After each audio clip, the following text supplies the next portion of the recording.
দাবিকৃত ২,০০০ টাকা না দেওয়ায় একদিন দুপুরবেলা এলাকার এক নেতা এসে আমার ফ্যাক্টরি ম্যানেজারকে ডেকে গালাগালি করতে শুরু করলেন। তিনি খুব বাজেভাবে বকলেন। জবাবে বেচারা ম্যানেজার শুধু জি জি বলে যেতে লাগলেন। লোক জমে গেল। নেতা চিৎকার করতে লাগলেন। উঁচু স্বরে বললেন, তোমগো মালিকরে আমার লগে দেখা করতে কইবা, না কইলে তোমারে দেইখা লেমু। কোন জায়গায় ব্যবসা করতেছ আমি টের পাও না মিয়া? ফ্যাক্টরি ম্যানেজার আমাকে জানানোর পর বললাম, ঠিক আছে, দেখছি কি করা যায়।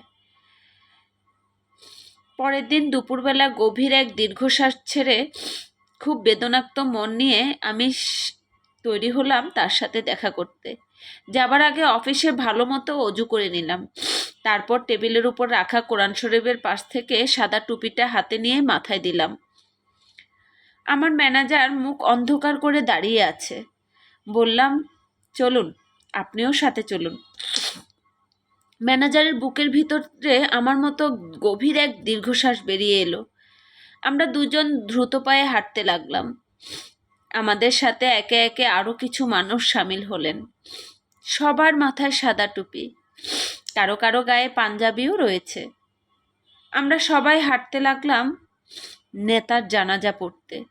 শেষ রাতে নেতার মৃত্যু হয়েছে। জানাজা শেষে নেতার জন্য দোয়া করলাম।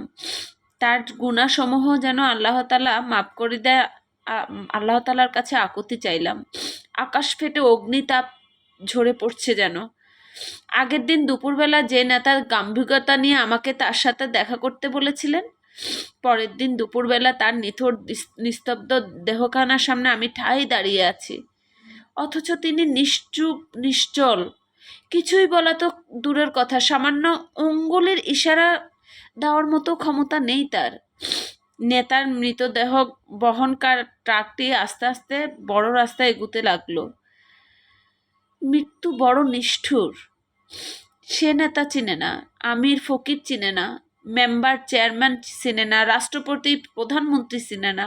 সে কিচ্ছু চিনে না, কিচ্ছু জানে না। শুধু জানে কখন কাকে বিনা নোটিশে নিয়ে যেতে হবে। কারো গাম্ভীর্যতা ৩.৫ হাত মাটির ঘরে চিরতরে বিদায় দিতে হবে।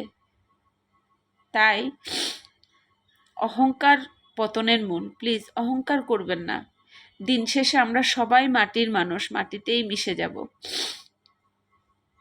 কখন কার ডাক পড়ে যায় বলা যায় না। এই জন্য কখনো কারোর সাথে খারাপ ব্যবহার করবেন না।